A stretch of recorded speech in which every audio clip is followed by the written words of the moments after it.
I got involved with MRES just because I saw it as an opportunity to really reach out to people. Anything that changes the world usually starts from a grassroots level, and that's what I really like about it. It's a good place for people to come and enjoy each other and enjoy talking about something they love. It's volunteers who are interested in promoting and educating people about solar. So really we're just trying to get to a higher level now where we can reach out farther into the community, and not just in the Twin Cities but around the whole state. What you're doing is you're supporting this volunteer-based organization that is there just to spread the word. That's what we're about, spread the word. Originally called the Minnesota Solar Energy Association, MRES first gathered in 1978 and was chartered in 1979 by a small group of people who saw renewable energy as essential to the future of their state, their country, and their planet. The Minnesota Renewable Energy Society has grown into an organization whose presence is felt from the state fair to our schools to the Capitol, and hundreds of people benefit from its education and training courses each year. Though the name has changed, MRES' core mission remains the same. We are a member-run, nonprofit organization that promotes the efficient use of clean renewable energy, especially solar power, in Minnesota. And there were these great monthly speakers, really neat topics dealing with all sorts of different aspects of renewable energy, wind power, and whole tree burning, and photovoltaics, and solar-powered Stirling engines, all sorts of neat stuff. And in the last few years, MRES has really grown again. We have more members now than we have in many, many years. MRES is the Minnesota chapter of the American Solar Energy Society. In 1983 and 95, MRES hosted the National ACES Conference. In 1990, MRES became the Minnesota Renewable Energy Society to embrace all genuinely renewable energies, and not just solar power. Well, the Minnesota Renewable Energy Society has been really surviving with volunteers over the last 30 years. Yeah, I think one of the things that makes us join together as a group is that we all care about a more sustainable lifestyle. And in my opinion, we've become the voice for solar in Minnesota.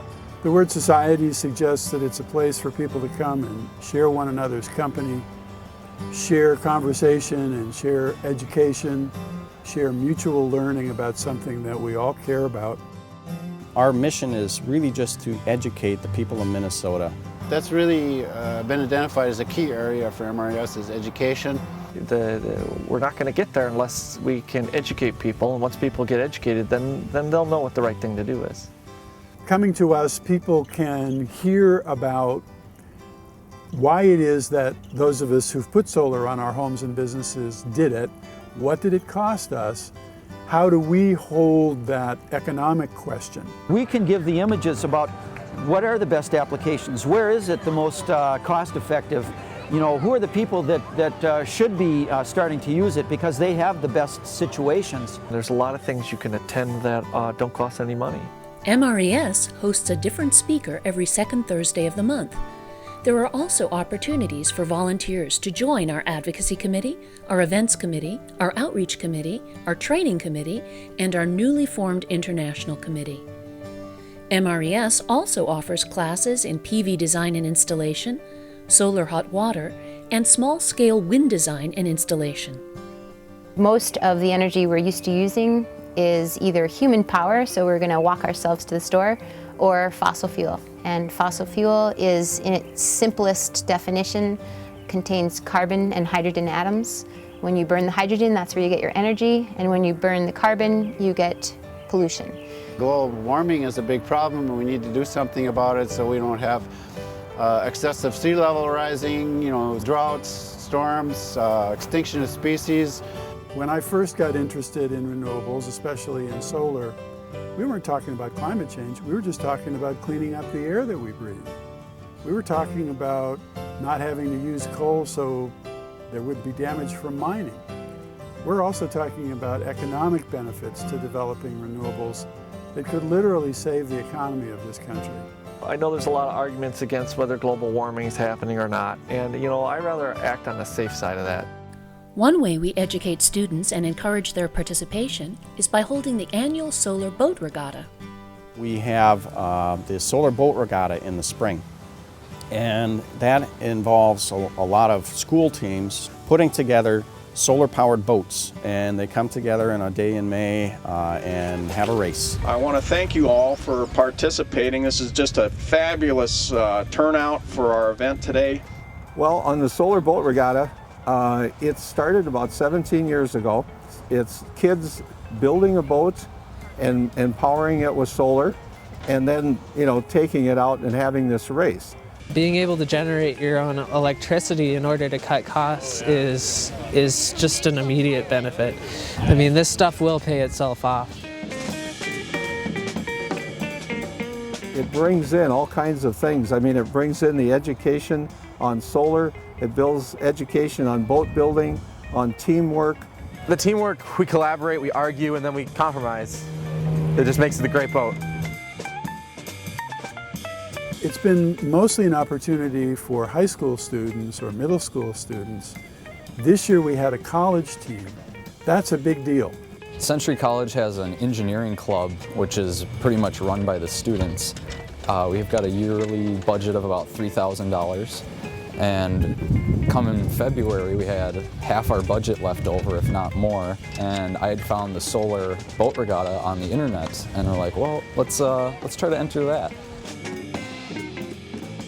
This was our first time building a boat, so everybody was excited. It's a lot of fun. It's a great experience. It was really fun. I think it's a great event. I love it. Oh yeah, we had a lot of fun doing this. It's worth it, I think. If you come out, you'll have more fun than you've ever had. People don't do it very much, so you can just go to someone and brag, I did this.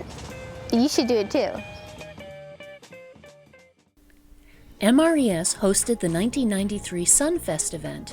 A part of the Sunfest was the solar car race that started in Arlington, Texas, and ended at the Minnesota State Zoo.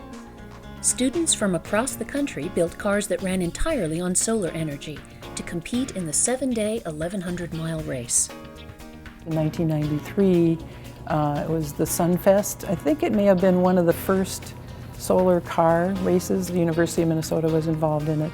And so universities around the country developed their solar-powered cars that would race on this cross-country track, and that time it was from Texas up to Minnesota. The annual ACES Solar Tour, held on the first Saturday in October, is a national event for which MRES organizes the Minnesota leg. The tour is a self-guided event that features more than 50 Minnesota businesses, homes, and institutions. It's an excellent opportunity for those interested in solar and other renewable energies to talk with owners about their experiences. Here's a quick look at some current MRES members' homes. Welcome to my house. As you can see here, this is a 2 4x8 panel solar thermal hot water system. The whole system was about $9,000, and then there was $4,000 in rebates.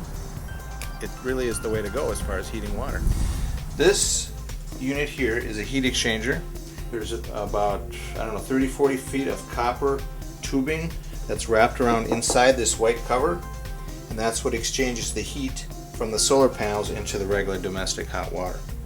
So when there's about a 17-degree difference, the controller turns the pump on, starts circulating everything. It's then heating the water in the 80-gallon tank.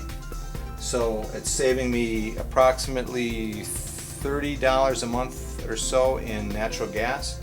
So I've lowered my carbon footprint. In addition, I'm saving money on my gas bill. We installed solar power on our home in the spring of 2007.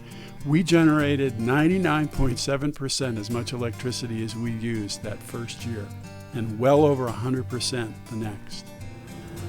Another feature up here in the attic is our solar-powered attic fan, which has its own little 20-watt panel and works all summer long to pull excess heat out of the side attic. It just doesn't get nearly as hot in the bedroom as it used to, and that means we save on air conditioning. MRES takes part each spring in the Living Green Expo, a free event that helps motivate the public to live sustainably. Later in the year, we handle the solar area in the Eco Experience building at the State Fair, which showcases a variety of sustainable technologies. MRES also tables at more than 40 different events around Minnesota every year. We have the Eco Experience, kind of our crowning event of the year. There's no question that the Eco Experience has been an enormous boost. You get something like 350,000 people coming through that building in the course of the fair, and several thousand of those not only come through our booth but actually stop and talk with us. The goal of the Eco Experience House is a net zero carbon footprint. I think the basic idea behind that is you produce as much energy as you use so that your net zero use of energy or production of greenhouse gases is zero.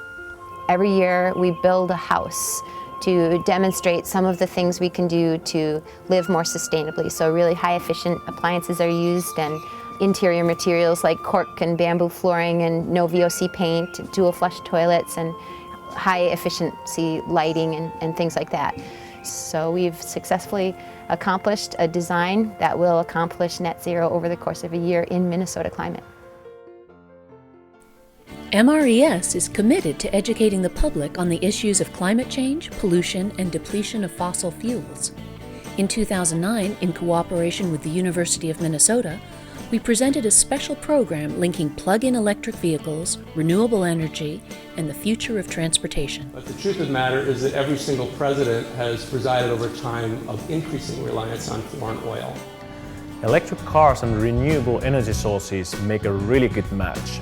First of all, more we have electric cars on the roads, there will be more demand for renewable energy sources. It's the mass production of the vehicles, and what really gets left out of the equation, and I want to emphasize, it's building the infrastructure in our communities, making sure that new homes and new commercial buildings have the proper electric outlets for people to plug in. As you can see under the hood of an electric vehicle, there's very few mechanical parts. There's basically a motor, there's an electrical charger for the batteries, a controller that regulates the whole system. The only maintenance on an electric vehicle, regular maintenance, is put air in the tires and plug it in when you're not using it. By contrast, an internal combustion engine has a radiator and carburetors and spark plugs and all sorts of parts that need maintaining and fluids. The exciting thing about hybrid vehicles that have batteries is that you now have storage driving around on wheels. And when connected with the photovoltaic panels, meaning you can get the energy straight from sun to charge your cars, that will make a really good combination. It'll be sustainable, it'll be clean, it'll be affordable. It's just a great match when you put those two together. In my opinion, the stars are aligning, and it's really a good time for people to join in on a big rising trend. Part of the solution is renewable energy, and part of the solution is being responsible energy users. So in the future, I see us as a leading educator in Minnesota. We're just beginning to tap into the spectrum of activities and opportunities associated with renewable energy. It gives young people a chance to get directly involved with solar, hands-on, and have a blast doing it. You know, that it really is the future of the planet. Our goal is to continually educate and inspire Minnesotans to help create a brighter, cleaner, and safer future for everyone. Things are really looking great for the future. MRES has been around for 30 years and promises to be around for another 30 years and more.